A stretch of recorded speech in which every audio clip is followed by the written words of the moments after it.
द्रौपद रे कवीच बिच सीता, भरत चरण मग चलति सभीता, श्री राम पद अंक बराए, लखन चलहि मग राहिन लाए, राम लखन सिय प्रीति सुहाई, बचन अगोचर किमि कहि जाई, खग मृग मगन देखि छवि होरी, ये चोरी चित राम बटोही, जिन जिन देखे कथित प्रिय, सिर समेत दो भाई, भव मग अगम नंद तेई, बिनु श्रम रहे सिराई। भक्तिमती देवियों, भगवत कथा श्रीमान भाव मन पथ में चलते हुए प्रभु की जो झांकी, प्रभु का जो चित्र वो स्वामी जी ने प्रस्तुत किया है, उसे ये अभी पंक्तियों के रूप में, चौपाइयों के रूप में आपके समक्ष उच्चारित किया गया है। और उसका फल यह बताया गया, यह जो संसार का मार्ग है वो उस पर चलना और लक्ष्य तक पहुंचना अत्यंत कठिन है। पर जो व्यक्ति इस स्वरूप को हृदयंगम कर लेगा और संसार पथ में कैसे चलना चाहिए इसे सीख लेगा, वह संसार पथ को बिना श्रम के ही सरलता से पार करेगा। मानो यह संसार एक वन की तरह है। बहिरंग अर्थों में तो नगर गांव बड़ अलग अलग होते हैं, पर व्यक्ति के जीवन में जो वन है और उस वन में जो संभावनाएं, उन संभावना की ओर गोस्वामी जी ने अनेक प्रसंगों में संकेत किया। वन को उन्होंने अनेक अर्थ दिए, अनेक रूप दिए। उन्होंने यह भी कहा कि वन संशय, संशय विभिन्न अनल सुर रंजन। और फिर उन्होंने वन को एक भिन्न रूप में प्रस्तुत किया। भगवत कथा श्रवण करने के लिए कुछ लोग क्यों नहीं पहुंच पाते, तो उसका उत्तर देते हुए गोस्वामी जी कहते हैं, वे उस मार्ग में जो भयानक वन है उससे निकल नहीं पाते। और वह वन कौन सा है? वन बहु विषम, मोह मन नाना, नदी उदर्ग भयंकर नाना। मद मोह आदि का जो वन है, जिसमें उतर्क की नदी बह रही है, उसे पार करके भगवत कथा तक पहुंच पाना प्राप्त है। और फिर आप संकेत के रूप में पाते हैं, मन की समस्याओं की ओर संकेत किया गया। वन यात्रा में वन के भी दो भिन्न रूप है। एक चित्रकूट का वन है और दूसरा दंडकारण्य का वन है। तो चित्रकूट के वन में तो एक विशेष आनंद की अनुभूति होती है। और इस वन को गोस्वामी जी यह कह करके उसकी विशेषता बताते हैं कि प्रेम ही वन। आपने वह दोहा सुना और पढ़ा होगा, जिसमें गोस्वामी जी कहते हैं कि बाहर तो चित्रकूट है और वहां जाकर के तो व्यक्ति धन्य होता ही है, पर यदि चाहे तो जीवन में भी चित्रकूट बना सकता है।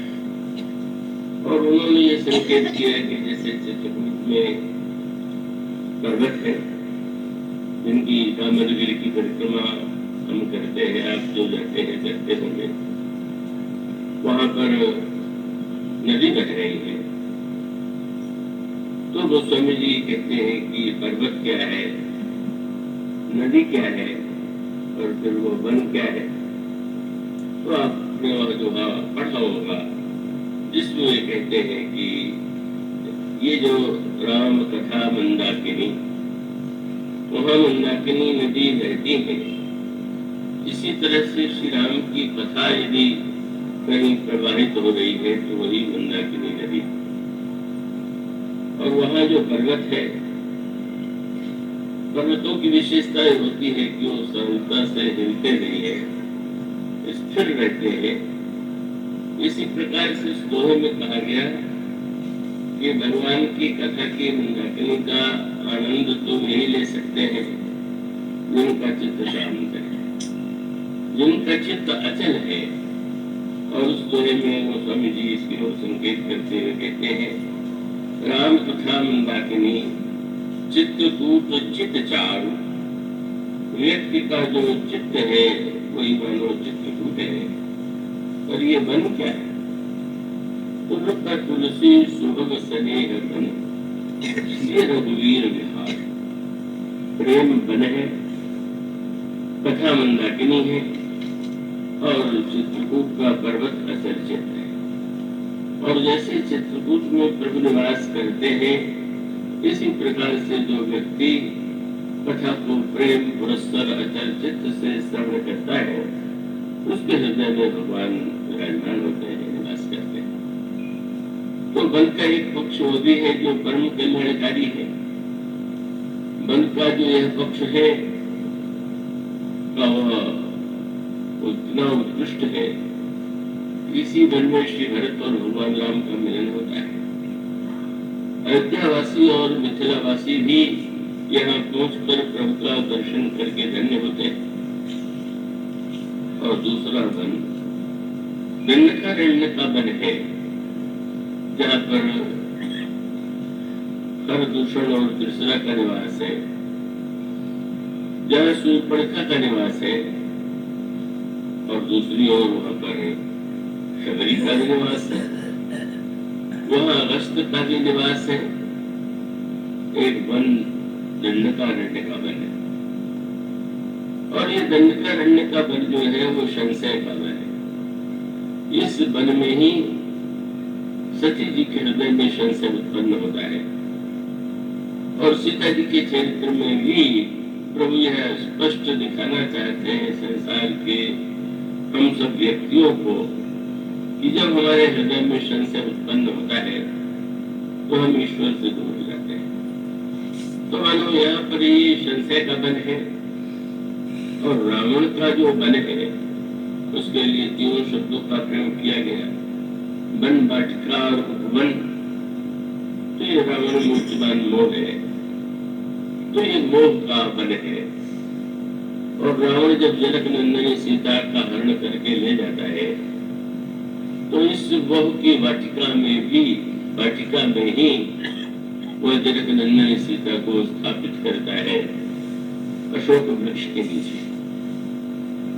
मानो उसका अभिप्राय ये है कि अगर आपके अंतःकरण में प्रेम का ऐसा उदय हो गया हो कि आपको मार्ग का ज्ञान न रह गया हो, तो उसमें चिंता की आवश्यकता नहीं है। क्योंकि जब कोई व्यक्ति प्रेम के मन में भटक जाता है तो उसका भटकना और संशय के मन में भटकना, इन दोनों में बड़ा अंतर है। प्रेमी के हृदय में जो एक विचित्र आनंद की स्थिति होती है, जिसका वर्णन सुतीक्ष्ण जी के चरित्र में किया गया। सुतीक्ष्ण जी ये चित्रकूट के स्थान से थोड़ा दूर पर ही है, सर्वंग और सुतीक्ष्ण के आश्रम है। और सुतीक्ष्ण के जो आश्रम का संदर्भ है वहाँ गोस्वामी जी कहते हैं ये महर्षि अगस्त्य के शिष्य थे। और जब इन्हें सूचना मिली कि श्री रामभद्र जनक नंदनी सीता और लक्ष्मण के साथ आ रहे हैं, तो सुतीक्ष्ण जी सुनते ही विफल हो जाते हैं और वह भगवान के स्वागत के लिए दौड़ पड़ते हैं। प्रभु आगमन श्रवण सुनि पावा, करत मनोरथ आतुर भाव। और दौड़ते हुए उनके हृदय में प्रश्न आता है, मैं प्रभु के पास चल रहा हूँ, किंतु क्या प्रभु को प्रसन्न करने योग्य कोई गुण मुझमें है जिसके द्वारा हम उन्हें रिझा सके, प्रसन्न कर सके। और जब वे ढूंढने लगे तो अपने आप में उन्हें कुछ नहीं दिखाई दिया। मुरे जियो भरोस दृढ़ नहीं, भगति विरति न ज्ञान मन मानी, नहीं सत्संग जोग जत जागा, नहीं दृढ़ चरण कमल अनुरागा। कुछ तो नहीं।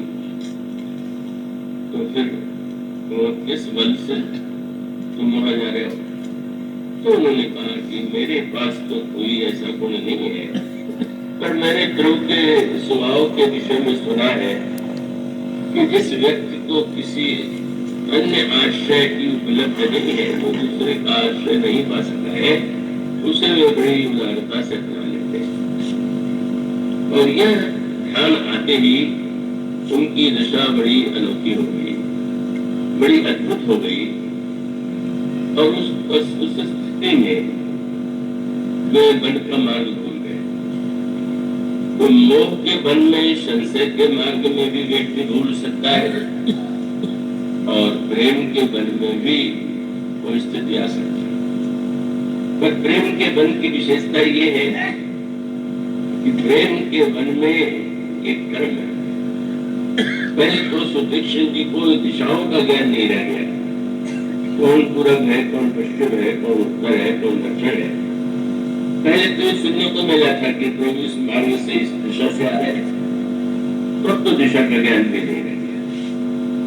और फिर मार्ग दिखाई देना भी बंद हो गया। और उसके साथ साथ ये यह भी भूल गए कि मैं कहाँ जा रहा, और ये भी भूल गए कि मैं किसी अनुविधि से पंथ नहीं सूझा, वो मैं चले हूँ कहाँ नहीं भूला।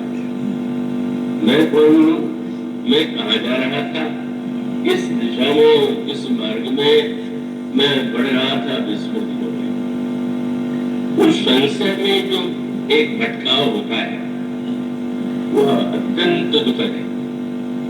और उस वन में यदि कोई व्यक्ति भटक जाता है तो उसके जीवन में विपत्ति और संकट का एक विशाल समुद्र लहराने लगता है। लेकिन जब कोई प्रेम के वन में निर्भर होकर के पूरी तरह से साधना के अभिमान से शून्य हो गया, और तब क्या स्थिति होगी? जब मार्ग नहीं दिखाई दे रहा है तो मुनि मध माज अचल हुई वैसा, और पुलक शरीर परस फल जैसा। बस मार्ग में बिल्कुल शांत भाव से चल बैठ गए। अब बहिरंग आंखों में कहे तो उनको कोई भान नहीं है, लेकिन इस प्रेम के वन के भटकाव का जो आनंद है वह आगे सामने है। संसार में जब आप किसी व्यक्ति के पास जाते हैं तो आप जाने का प्रयास जाना चाह रहे हैं, और जब आप भगवान से मिलने के लिए प्रस्तुत हो तो किसी ने पूछा कबीरदास से कि भगवान के यहाँ अपनी बात पहुंचाने के लिए कितने जोर से बोलना चाहिए, कितने उच्च स्वर में बोलना चाहिए। तो उन्होंने कहा कि वो तो उनके कान इतने तेज है कि चींटी के पग नूपुर बाजे वह भी साफ सुनता। चींटी के पैर में अगर नूपुर बांध दिया जाए, अगर उस ध्वनि वह ध्वनि भी उसके कानों में चली जाती, मानो भगवान उस भक्त की प्रतीक्षा कर रहे थे कि जो उनका स्वागत करने आ रहा है। वे बड़े जल्द बड़े विलंब हो गया, और विलंब हो गया तो इसका आनंद क्या है कि भगवान श्री राम ने कहा वो मेरे पास नहीं आ रहा है तो मैं ही चला जाता हूँ। और प्रभु स्वयं वहां चले गए और जाकर के देखा कि मुनि जी तो उस समाधि में डूबे हुए। और तब वो स्वामी जी कहते हैं, अमर प्रेम भगति मुनि पाई, प्रभु देखन तब ओट लुकाई। पहले तो थोड़ी देर तक मोहन वृक्ष की आड़ से मुनि जी की दशा देखते रहे, तो कभी नाच रहे थे, कभी गा रहे थे, कभी उनकी चेष्टाएं बड़ी अटपटी हो रही थी। और उसके बाद जब अचल होकर के बैठ ही गए तो गोस्वामी जी कहते हैं कि भगवान स्वयं आते हैं और उन्हें जगाने की चेष्टा करते हैं। मुनि राम बहु भांति जगावा, जागन ध्यान जल्द सुख पावा। और इसका अभिप्राय है कि जो हमारे जीवन में पूर्ण प्रेम का उदय हो जाता है, उस समय अगर हमें मार्ग नहीं दिखाई देता तो चिंता इसलिए नहीं है कि जिसके पास जा रहे थे वो स्वयं ही मिलने के लिए बेचैन हो जाता है, वो स्वयं ही चल करके आ जाता है। पर कृपा करके आप लोग पहले से नकल न कर लीजिएगा, अपने को प्रेमी मानने की भूल न कर बैठिएगा। आजकल लोग प्रेमी बनने की बात बहुत करते हैं, कहते हम तो प्रेमी है, हमें और कुछ नहीं चाहिए। प्रेम का अर्थ क्या है? प्रेम किसे कहते हैं? गोस्वामी जी किसी ने कहा महाराज आपको कर्तव्य कर्म और ये व्यवहार की और सबकी शिक्षा क्यों देते हैं? तो उनका क्या करें? उन्होंने कहा कि समाज में अधिकांश व्यक्ति जो दिखाई दे रहे हैं वो कैसे हैं? तो बड़े कड़वे स्वर में उन्होंने कहा बाबूजी रामायण में, माखी, काक, उल्लू, बक और दादू से भैलो। या तो अधिकांश व्यक्ति मक्खी की तरह, कौवे की तरह, बगुले की तरह या मेढक की तरह। महाराज अच्छे व्यक्ति बोले हाँ अच्छे तो है, पर माखी, काक, उल्लू, बक, दादू से भय लोग और भले के सुख पिक मोर। जो बहुत अच्छे हैं वो तोते की तरह है। कोई बात बढ़िया दोहरा दिया तो बहुत अच्छे हैं तो कुछ मीठे स्वर में गा दिया और उसके साथ साथ मोर के समान तो सर तो खाता है लेकिन वेश सुंदर दिखाई देता है। तो गोस्वामी जी कहते हैं प्रेम की बात किससे करे? माखी, काक, उल्लू, बक, दादू से भय लोग और भले के सुख पिक मोर सम। तो कौन प्रेम पथ? ये प्रेम पथ वो केवल शाब्दिक प्रेम जिसे आप माने बैठे और स्वतः अपने आप को प्रेमी होने का प्रमाण पत्र देने की महिमा आपने मान ली है, इससे बचने की चेष्टा की। वो स्थिति कब आती है? किसी ने कहा बहुत बढ़िया, सुदीक्षण जी को यह भूल गया कि किसके पास जा रहा, वो तो भगवान को भूल गया। तो अगर हम भूल जाए तो कोई चिंता नहीं। मैंने यही कहा जो भगवान तो वो तो भूल गए पर पहले अपने को भूल गए। जिस और विधि से पंथ नहीं सूझा वो मैं, अहम की विस्मृति हो गई है क्या? मैं की विस्मृति हो जाए तो आपका तो कोई कर्तव्य है और न तो कोई आपके ऊपर कर्तव्य की बात कह सकता है। पर जब तक मैं शेष है, और जैसा मैंने कहा केवल अपने आप को मिथ्या एक शब्दों में भक्त या प्रेमी मानने की दृष्टता वही लोग करते हैं जो अपने आप को निरंतर ठगते रहते हैं, निरंतर अपने आप को धोखा देते रहते हैं। प्रेम की जो वह स्थिति जहाँ पर व्यक्ति स्वयं अहम से मुक्त हो गया, अहम की मैं की विस्मृति हो गई। स्वाभाविक है कि जब मैं की स्मृति ही नहीं है तो व्यक्ति का यह कर्तव्य है, यह करना चाहिए, क्या इसकी कोई अपेक्षा नहीं है। तो प्रेम की एक स्थिति है जिसका वर्णन चित्रकूट में आपको पढ़ने को मिलता है। पर अधिकांश जो रामायण में जिन मनों का वर्णन आया है वो बड़े कठिनाई, बड़ी भयावने हैं, बड़े जीवन में त्रास उत्पन्न करने वाले हैं। प्रताप भानु इतना बड़ा धार्मिक राजा था और वन में गया और अगले जन्म में रावण बन गया, राक्षस बन गया। वह वन जिसमें प्रताप भानु भटक गया वो भी तो वन था, और जिस वन में सती जी को मोह हो गया वह भी वन, और जिसमें जनक नंदिनी सीता ने भी संशय का अभिनय किया वह भी वो वन है। और वही वन है जहाँ रावण आकर के जनक नंदिनी का हरण करता है, और वह भी वन जहाँ रावण ने जनक नंदिनी सीता जी को ले जाकर के बैठाया, वह मोह की वाटिका। मोह का बने। और इसीलिए जब माँ के निकट हनुमान जी पहुंचे तो माँ से उन्होंने यही कहा कि माँ मुझे बहुत भूख लगी, और आप देख रही हैं इस बात के फल तो बड़े सुंदर है, तो अगर आप आज्ञा दे तो मैं फल खा करके अपनी क्षुधा शांत करूं। तो मोह के वन में बड़े सुंदर फल लगते ही है। तो मोह का जहाँ वन होता है वहाँ सुंदर से सुंदर आकृष्ट करने वाली वस्तुओं की कोई फल है। हनुमान जी ने कहा कि भूख लगी है, वो वन है मोह का, बड़ी विचित्र स्थिति है। पर मोह के वन में होते हुए भी हनुमान जी माँ के पास पहुंचे। साक्षात भक्त रूपा सीता वहां विद्यमान, और तब हनुमान जी उनसे ही अपनी भूख का वर्णन करते हैं, और भूख का वर्णन करते हुए कहते हैं बड़े सुंदर फल लगे हुए हैं, मुझे भूख लगी हुई है, आप आज्ञा दे तो मैं फल खा लूं। मैंने इसमें परिवर्तन किया, संशोधन किया। पुत्र इस बात के वह फल तो बड़े सुंदर लगते हैं, पर फल सुंदर होना ही यथेष्ट नहीं। देखने में फल सुंदर हो और व्यक्ति मुंह में डाले तो कहे, क्या देखने में सुंदर हो और बाद में भीतर जहरीला हो, खाने के बाद व्यक्ति को रोग या मोक्षा आ जाए।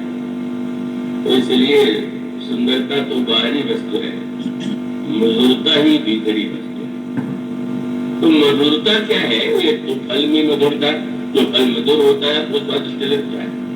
और दूसरी ओर ये है मधुरता कहते किसको है? प्रेम भगति जो वर्ण जाई सोई मधुरता सुशीतल है।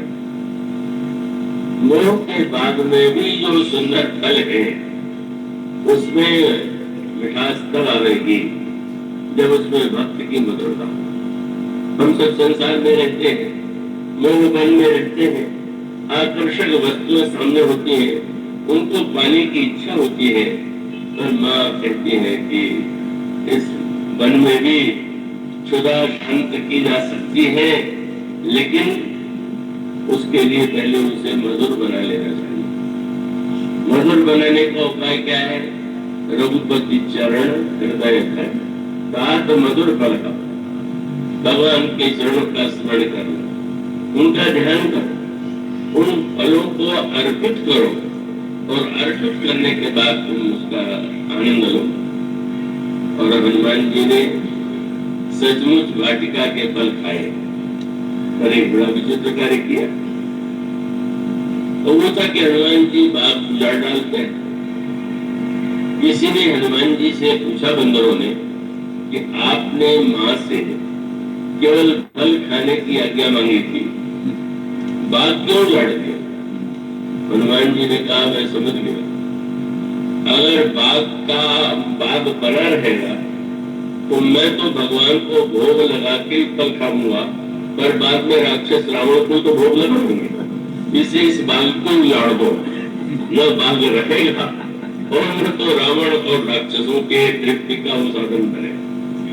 हनुमान जी ने एक कौशल का प्रयोग किया, इसीलिए उन्होंने यही कहा कि नहीं, माँ की कृपा से, भक्ति देवी की कृपा से हमें भगवान के समर्पण के द्वारा रस की उपलब्धि तो होती है, लेकिन बाद में अगर जीवन में वो सारी वस्तुएं भोग के संदर्भ से जुड़ेंगी तो अकल्याण करेंगे। इसलिए हनुमान जी फल खाए से तो होने लगा, और साथ साथ उन्होंने दूसरा उत्तर भी दिया, फल के बाद आपने बाग क्यों उजाड़ दिया? हनुमान जी ने कहा, तुम जानते हो ये मोह का बाग था, ये जो बाग मैंने उजाड़ा वो मैंने अपने बुद्धिमत्ता से नहीं उजाड़ा, तब का ये तो फल खाने का फल माने बोले माँ की कृपा का फल खाने के बाद भी अगर मोह का बाग न उजड़े, दुर्गुणों के राक्षस न मरे और प्रलोभन की लंका न जले तो उस फल का फल ही क्या हुआ? हनुमान जी महाराज ने उस वाक को उजाड़ करके यह सिद्ध कर दिया केवल भक्ति के आश्रय से ही हम संसार की वस्तुओं को उसका आस्वादन करते हुए धन्य हो सकते हैं, किंतु यह वाटिका रक्षा के योग्य नहीं।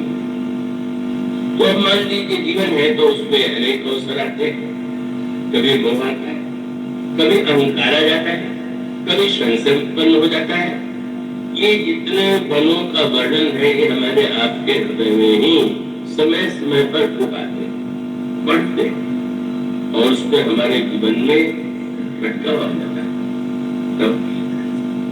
तब मानो ये जो तीनों पथिक है, इन तीनों पथिकों की जो यात्रा है हमें जीवन पथ में चलने की शिक्षा देती है।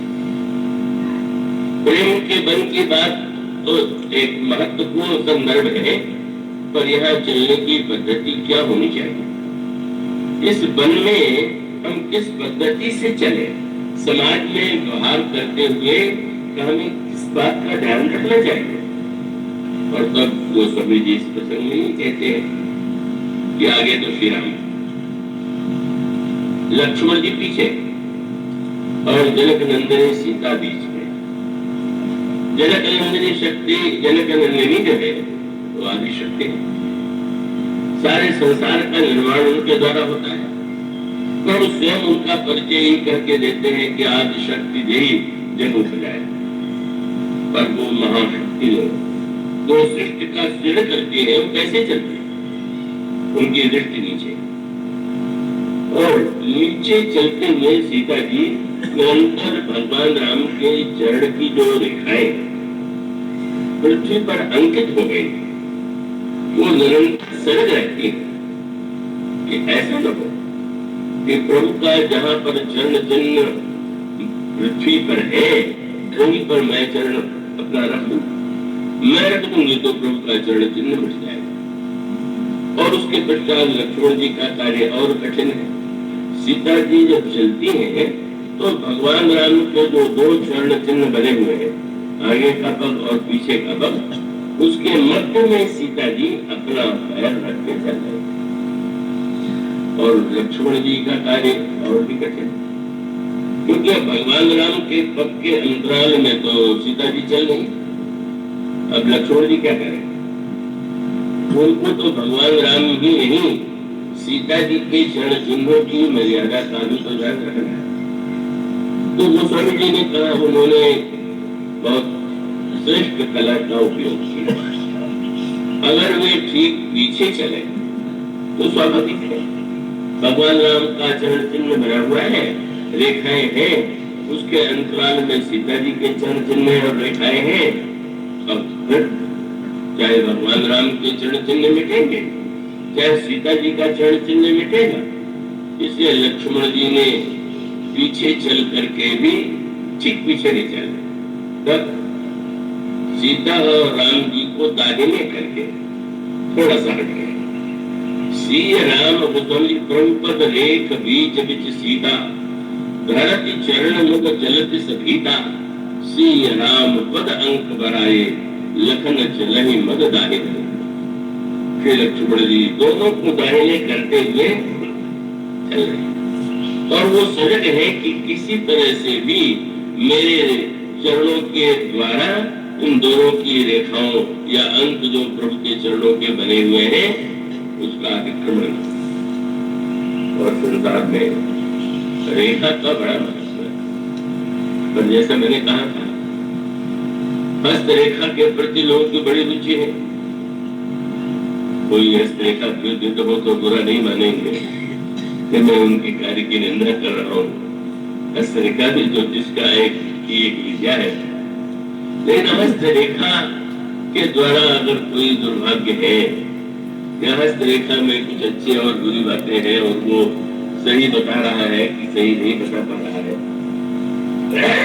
तो ऐसी स्थिति में उन रेखाओं को लेकर के मनुष्य का चिंतित रहना या उन रेखाओं को ही सब कुछ मान लेना, यह विवेक का प्रत्याग नहीं।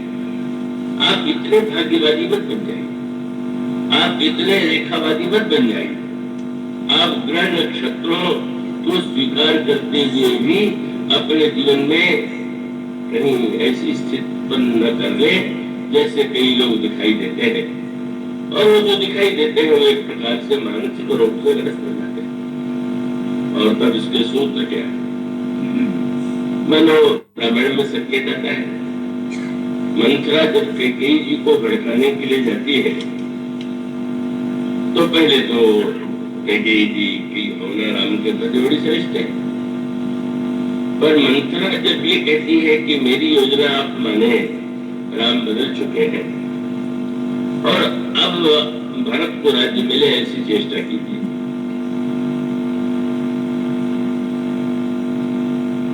तो कैकेयी कर सकती है, क्या पता महाराज मेरी बात मानेंगे कि नहीं मानेंगे, हो सकता है तो बदल जाए। तो मंत्रा ने ज्योतिष का ही सहारा लिया, बोले यहाँ आने से पहले वे ज्योतिष जी के पास गई और उन्होंने ज्योतिष में रेखाएं खींची और उन्होंने पहले ही मुझे बता दिया है कि राज्य भरत को मिलेगा। आपको भरोसा होगा? पूछा मुनि ने रेख दिन खाची, भरत भुआल हो ऐसा।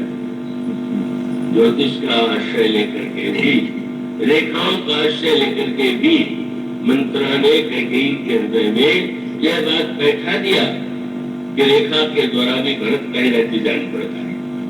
और वो राज्य कैसा हुआ और उसका परिणाम से मंत्रा को कैसा भोगना पड़ा, महारानी कैकेयी को कितना भोगना पड़ा, तो स्पष्ट रामायण में दिखाई देता है। उन रेखाओं का होगा महत्व, उनका फल होगा, लेकिन व्यक्ति को तो वस्तुतः उन रेखाओं पर दृष्टि डालनी चाहिए। निम्न रेखाओं में अनेक संदेश है, संकेत है, रहस्य है। और वह क्या है? भगवान के श्री आप उनके दिव्य रूप पर दृष्टि डालेंगे तो भगवान के कंठ में भी 3 रेखाएं हैं और भगवान के उदर में भी 3 रेखाएं। तो स्वामी जी कहते हैं कम कंठा की सुहाई, भगवान के कंठ में भी रेखाएं, भगवान के नाभि इतने सुंदर उदर, वहां पर भी भगवान राम के उदर में भी 3 रेखाओं का वर्णन, और भगवान राम के चरणों में 3 या 4, वैसे अनेक रेखाओं का वर्णन मिलता है। पर मुख्य रूप से या तो रेख, कुलिस, ध्वज, अंकुश, सोए, मुकुर, धुनि, सुनि, मुनि, मनोहर, ये 4 रेखाएं भगवान के चरणों में दिखाई देती हैं। जब वे स्तुति करने जाते हैं तब वो कहते हैं कि प्रभु आपके चरणों में ध्वज, कुलिश, अंकुश, कंज, युत, बन, फिरत, कंटक, किन लहे, पद कंज, द्वंद, मुकुंद, राम, रमेश, नित्य विलाप। यह जो प्रभु के कंठ की रेखा है, प्रभु के उदर की जो रेखा है और प्रभु के चरण की जो रेखा है, आप जितना इसका चिंतन करें, आप चाहे जितना विचार करके देखें, इन रेखाओं का असाधारण महत्व है। और इन रेखाओं को जो व्यक्ति तन्वय होकर, तदाकार होकर के देखता है, उसके हस्तरेखा के फल, अनिष्ट के फल मिट जाया करते हैं। अब वो विस्तार से वो एक अलग प्रसंग ही है। ये जो कंठ में 3 रेखा है, प्रभु के ये ज्ञान की संकेत दाहिनी रेखा है। कंठ के द्वारा, वाणी के द्वारा उपदेश दिया जाता है कि ज्ञान का जो सूत्र है उसका 3 रेखाएं प्रभु के कंठ में है। जो ज्ञान का रहस्य जानना चाहते हैं वो प्रभु के उस कंठ की रेखाओं का ध्यान करें और समझने की चेष्टा करें इन तीनों रेखाओं का तात्पर्य क्या है। और जो कर्म का रहस्य जानना चाहते हो, पति किंकिनी उदर त्रय रेखा, नाद गंभीर जान जिन देखा, तो कर्म का अगर रहस्य कोई व्यक्ति जानना चाहता है तो भगवान के उदर में जो 3 रेखाएं, वो उदर का अपना महत्व है। आप जानते होंगे कि जब संसार का निर्माण होता है तो भगवान के उदर से ही, नाभि से ही कमल निकलता है और उस कमल से ब्रह्मा और ब्रह्मा से संसार का सृजन होता है। तो ये जो उदर की 3 रेखाएं हैं, कर्म सिद्धांत का संदेश देती है। और कंठ की जो 3 रेखाएं हैं का वो आपको ज्ञान सिद्धांत का तत्व ज्ञान का उपदेश देती है। और मुख्य रूप से जिन रेखाओं का सबसे अधिक महत्व है वह भगवान के चरणों की रेखा। यह भक्तों का परमाराध्य है। भक्तों को सबसे प्रिय भगवान के चरण, और चरण में भी भगवान के चरणों की जो रेखा है वही भक्तों का चरण है। महानतर के लिए पर अपनी सीमाओं में रख करके, रेखा सीमा है, रेखा मर्यादा है, और मानो संकेत ये है कि अब दोनों ही दिशाओं से आवागमन हो रहा है, तो ऐसी स्थिति में अगर अपनी रेखाओं में आप चलेंगे तो टकराहट नहीं होगी, दुर्घटना नहीं होगी।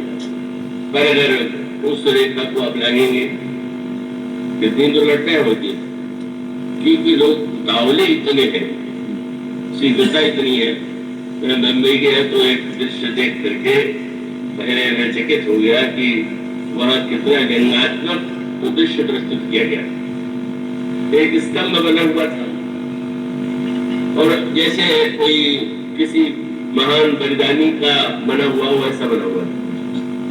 मैंने पूछा किसी से कि किसकी स्मृति में स्तंभ है, तो उनका पास जाके पढ़ लीजिए। तो स्तंभ पुलिस वालों के द्वारा बनाया गया था और उसमें एक व्यंग्यात्मक वाक्य लिखा हुआ था, उन शहीदों की स्मृति में जिन्होंने 5 मिनट बचाने के लिए अपने प्राण दे दिए। था इतना उतावलापन कि सचमुच दिखाई नहीं देता है दृश्य। जैसे व्यक्ति इतना बेचैन हो रहा है कि उसके अंतःकरण में ये सही नहीं है, तो कुछ भी क्यों न हो, रेखा क्यों न बनी हुई हो, उसे तो जाने ही है। अब आजकल क्या करते हैं, देख लिया कि अब रेखा मानने वाले नहीं रह गए तो थोड़ा और ऊंचा बना देते। और भी इतने विकट व्यक्ति है कि उतने ऊंचे उससे भी नहीं मानते तो रेलिंग बनानी पड़ती। मानव जीवन की जो रेखाएं हैं, मर्यादाएं, अगर प्रत्येक व्यक्ति अपनी मर्यादा सीमा में ठीक ठीक चले तो टकराहट नहीं। और जब आप रेखा का उल्लंघन करते हैं, मर्यादा का उल्लंघन करते हैं, तो झगड़ा होगा, संघर्ष होगा। मैं बम्बई में एक दिन जा रहा, एक गाड़ी चला रहे थे, जा रहे थे मेरे रिप्रेजेंट के लिए, तो वो इतना अंधाधुंध चलाने की उन्होंने चेष्टा की कि मैंने इनसे कहा कि शांत आराम से चलिए, तो आप क्या कह रहे हैं। एक और नाम लेकर के किसी व्यक्ति विशेष का वक्ता था, उन्होंने कहा कि उनको तो मैं जब गाड़ी में बैठाता हूँ तो कहते और तेज चलो, आप धीमे चलने के लिए कह रहे हैं। मैंने कहा भाई वो जेठ युग के हैं, मैं गणेश युग का हूँ, तो अंदर होना स्वाभाविक है। इसमें जो उतावलापन है, जिसमें मर्यादाओं का जीवन में अतिक्रमण हो रहा है, चाहे परिवार हो, चाहे बाहर हो, चाहे गाड़ी हो, चाहे समाज हो, व्यक्ति का जो यह उतावलापन है। गणेश भगवान आराध्य है और गणेश का जो चिंतन है, जब यह आप पढ़ते हैं कि अन्य उन्हीं के भाई मयूर पर चलते हैं और गणेश जी चूहे पर चलते हैं, तो ये सब सांकेतिक भाषा है। मयूर में उड़ने की शक्ति है, मयूर पर उड़ करके जल्दी पहुंचा जा सकता है, ये योद्धा है। और युद्ध करने के नाते वो त्वरित वेग वाले मयूर पर बैठ करके ही युद्ध करते हैं। पर गणेश जी का वाहन मूसक विचित्र से प्रतीत होता है, पर गणेश विवेक के देवता है और विवेक के देवता होने के नाते उनकी विशेषता क्या है। घोड़ और अंगोड़ तो सदा बनी रहती कि सबसे पूज्य अधिक हो, सबसे अधिक महत्व किसका, और तब निर्णायक बनाया गया ब्रह्मा को। तो ब्रह्मा ने एक सूत्र दे दिया कि आप सब लोग अपने अपने वाहनों पर बैठ करके यात्रा कीजिए और सबसे पहले जो ब्रह्मांड की परिक्रमा करके आ जाएगा उसी के प्रथम पूजा होगी। घोड़ लग गई, ये घोड़ सदा चलती रही, चलती ही रहती, और सारे देवता अपने अपने वाहनों पर बैठे और बस दिव्य गति से भाग दौड़ प्रारंभ हो गई। पर देवताओं की स्त्रियां देख रही थी अपने पतियों को जाते देख के तो आश्चर्य नहीं हुआ, पर जब देखा कि गणेश जी भी चूहे पर बैठ के चल पड़े तो उनको हंसी आई बिना नहीं रही। महाराज आपको तो लोग कहते हैं आप बुद्धि के देवता तो आपने गणेश थोड़ा किया होगा कि चूहे की चाल कितनी, ब्रह्मांड कितना बड़ा है, कितना समय लेगा, या क्या कितना कार्य कर रहे हैं। विवेक क्या था? गणेश जी ने कहा कि अच्छा ये बताओ, ये जो तुम्हारे पति या अन्य लोग दौड़ रहे हैं इनमें भी तो अंत में एक ही की पूजा होगी ना। तो सब गणितज्ञ बन के निर्णय कर लेते कि किसका वाहन तेज है और रुक जाते। वस्तुतः एक ही तो प्रथम पहुंचेगा, तो यात्रा का लक्ष्य प्रथम पहुंचना ये क्या है? क्या ब्रह्मांड की परिक्रमा केवल चक्कर काट देने से हो जाती है क्या? इसलिए चलो ये भी एक आनंद है, एक बहाना मिल गया, इसी बहाने मैं चलूंगा। और हमारा कार्य जो है कर्म करना है और उसके परिणाम पर भी दृष्टि रखना, ये विवेक है। और आप ये तो जानते हैं कि सारे देवता अंत में पिछड़े में मान दिए गए, गणेश जी ही प्रथम पूज्य बने। क्यों? जिस समय ये देवता परिक्रमा के लिए चले, नारद जी ने सोचा कि ये तो दौड़ बड़ी सुंदर हो रही है, जरा हम भी देखें। तो जो दौड़ में सम्मिलित नहीं थे, तो जिधर से देवता इधर जा रहे थे तो सामने से, और जब देवता देखते थे कि वो नारद आ रहे तो घबरा जाते थे कि बीच में रुक के सत्संग कर रहे थे, तो हो चुकी दौड़ करेंगे और हमारा समय नष्ट करेंगे। अगर इसको देखे प्रणाम करें तो भी प्रणाम करने के बाद आशीर्वाद के लिए रोक देंगे। तो जानबूझ करके से घुमा लेते थे कि अगर बाद में लड़े नारद जी कहे भी तो कह दे कि भाई हमने तो देखा ही नहीं वहां। पर नारद जी मुस्कुरा रहे थे देवताओं का मनोभाव समझ करके। और गणेश जी ने जो दूर से देखा तो आप अपने वाहन से उतर करके खड़े हो गए, नारद जी को प्रणाम किया। नारद जी ने हंस करके पूछा क्यों यात्रा कर रहे हैं? प्रथम तो नारद जी से जो बात कही प्रसन्न हो गए नारद जी।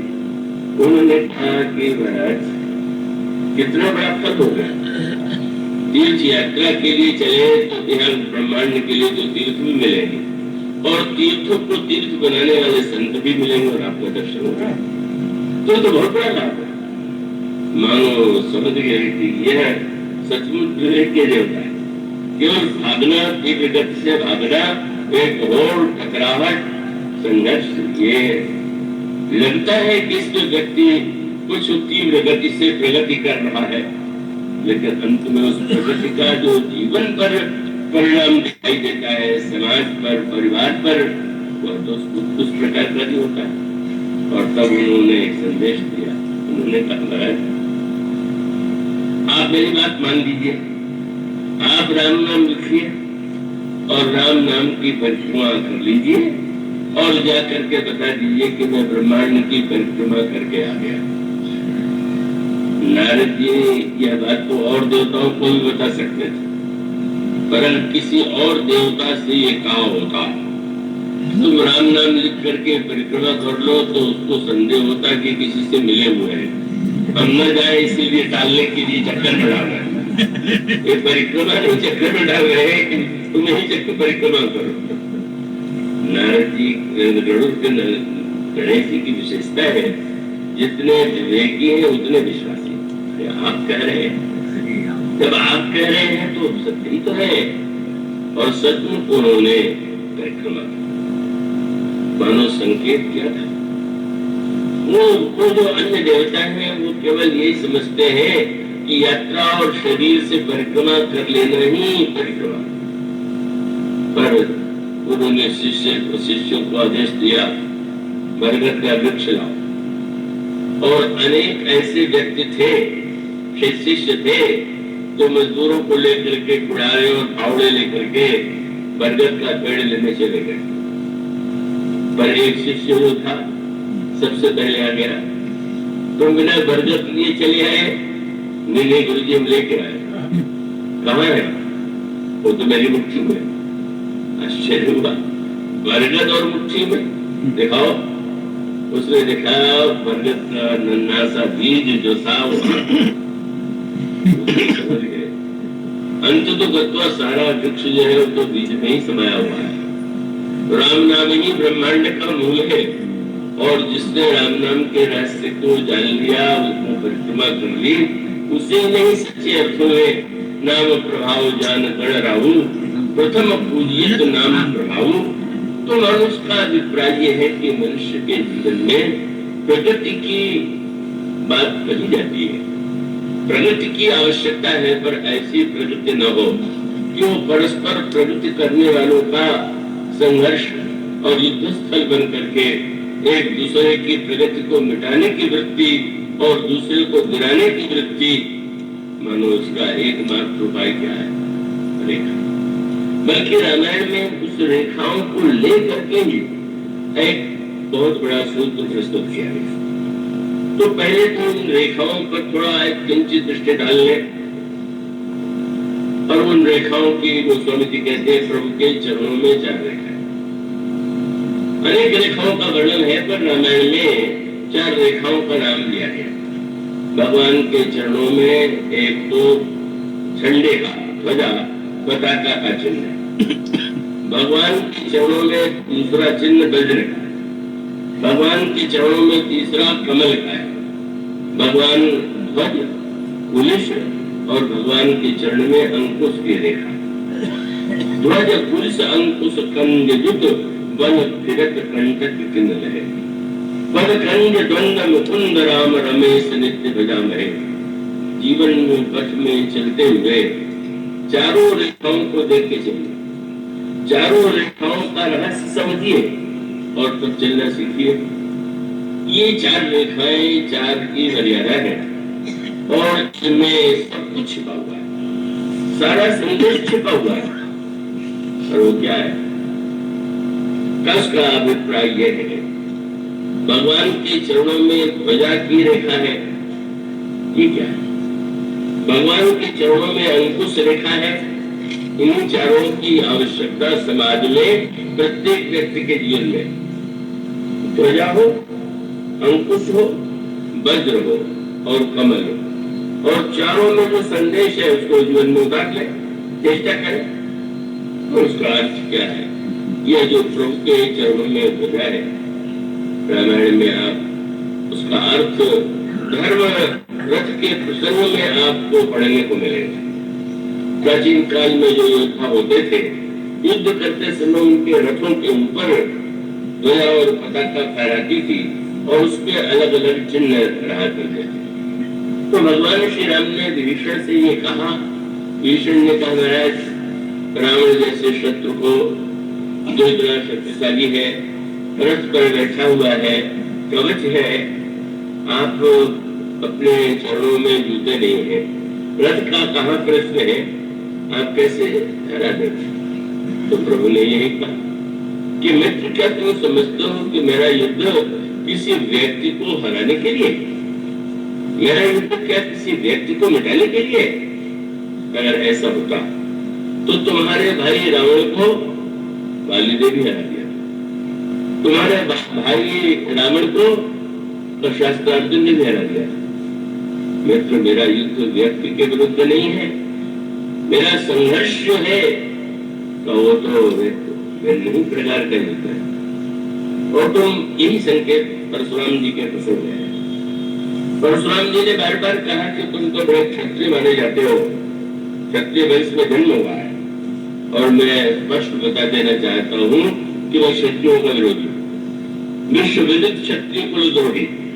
और आज तुम शस्त्र उठाओ और युद्ध करो मुझसे, करो परितोषमोर संग्राम।